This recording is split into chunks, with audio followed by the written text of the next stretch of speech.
What a great day for the Memphis Tigers. Couldn't be more thrilled with the way this game went. Tough, hard-fought battle, 4 quarters, but ultimately found a way. And I think it speaks volumes to the resiliency of the young men that continue to battle, continue to believe, and that love and play for each other. Our only goal was to go 1-0 this week. We played clean football, no turnovers, some things to get fixed, certainly, but so proud of the guys. Ultimately, our goal was to get better this week and find a way to win this football game. The guys continue to be all in with everything we want to do and couldn't be more proud. Terry? Coach, what was the difference between this team in the first half versus the second half? Like a totally different team in the second half. They just wanted to add, make sure the fans stayed for the, all 4 quarters. They were doing their part. Speaking of that, the fans were phenomenal today. But I think what happened was it was kind of getting settled in. That tempo, we understand, it can catch you by surprise. There's only so much you can do at practice to prepare for that. We'd faced some tempo teams early in the season. Obviously, we knew they were an explosive offense. Defensively, they were first in the conference in takeaways and ultimately found a way to own the football. I think just settling down.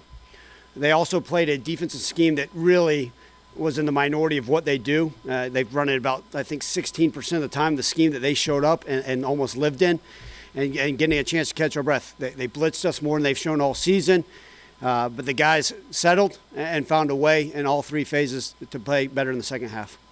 Staying down to Landon.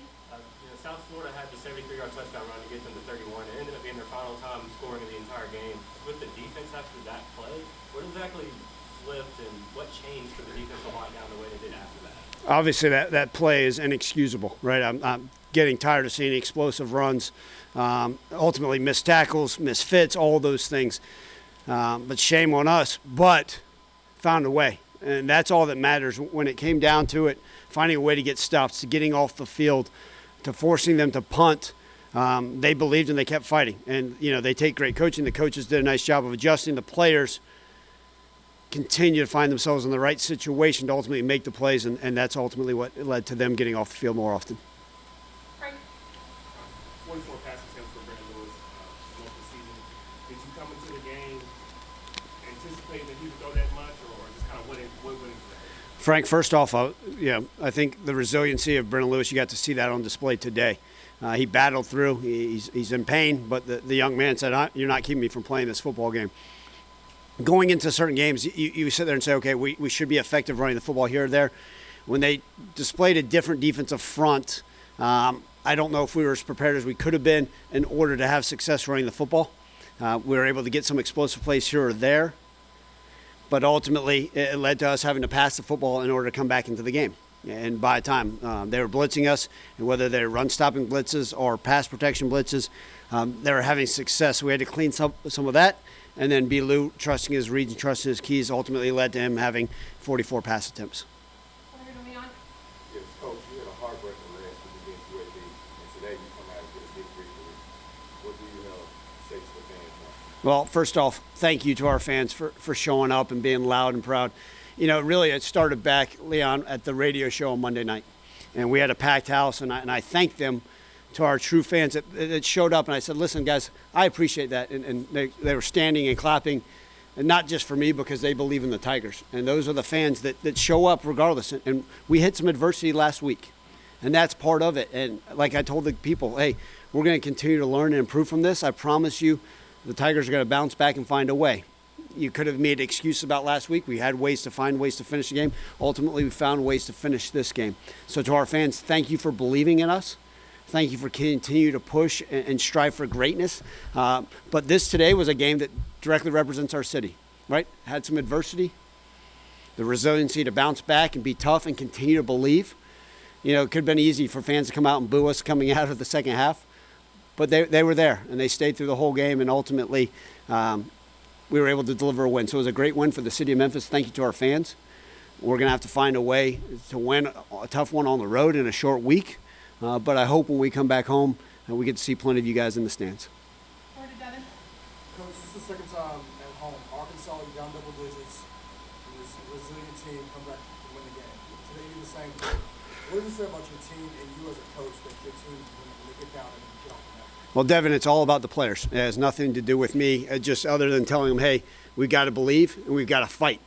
And look, I've always had a chip on my shoulder I love our players. They love playing for each other. And I think that's what you see. You see the grittiness from this group. And, that's what makes you proud. I mentioned this a few minutes ago to them. Like, I'm glad we won a football game. That's great. We're 1-0, and we're 7-1, and we won a conference game on national television in front of a great crowd. But ultimately, when I lay my head down tonight, I'm so proud of the way they play the game, the way they believe, the way they fight. And to me, that's the best thing I can feel. Jonah.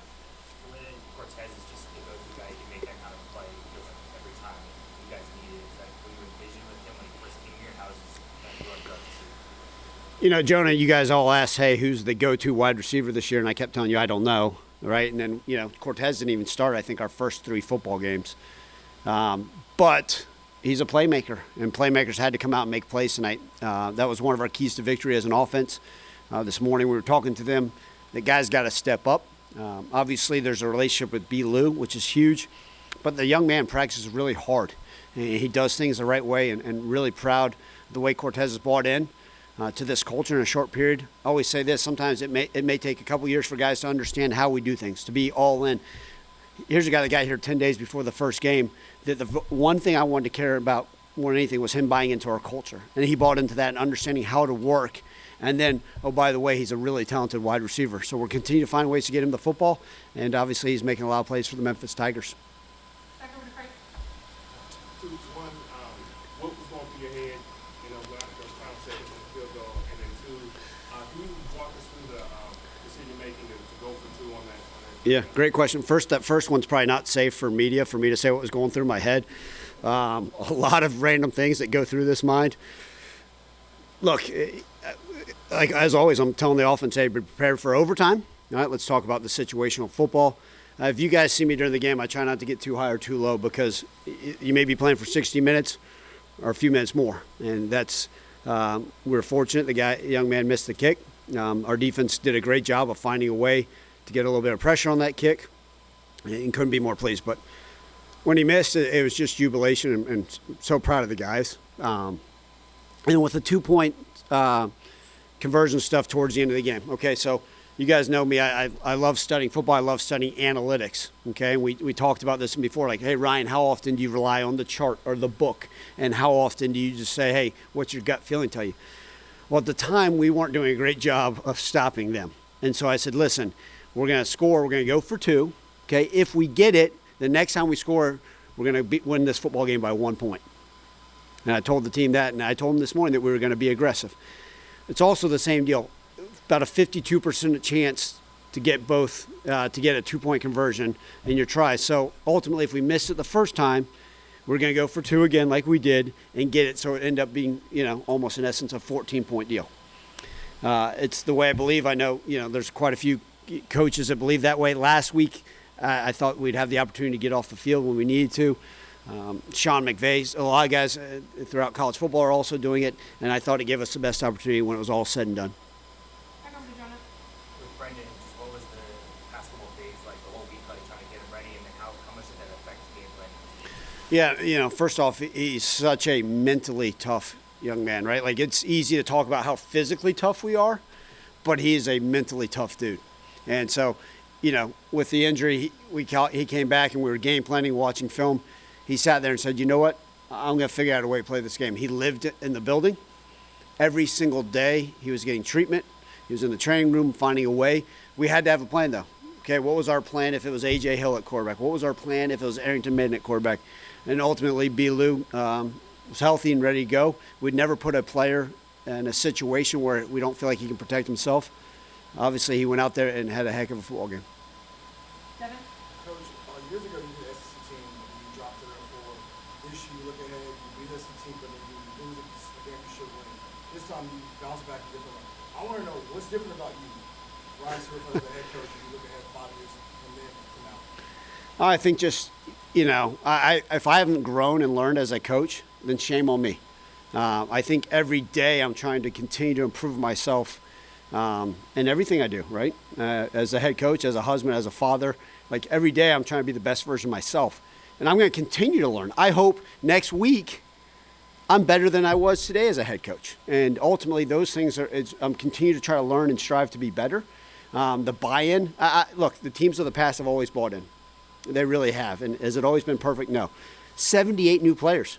I kind of laugh when people are like, "Oh, that team's got to rebuild. That team's got to rebuild." But you got your coordinators back, and we have the largest rebuild in college football going on right here.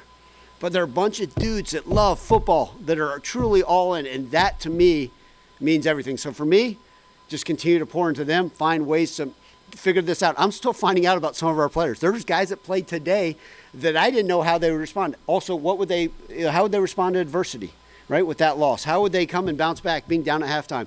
And so I'm still learning about so much of our guys. But ultimately, for me, I wake up every morning and try to pour every single ounce of me into this program. Thank you, Coach. Thank you, guys.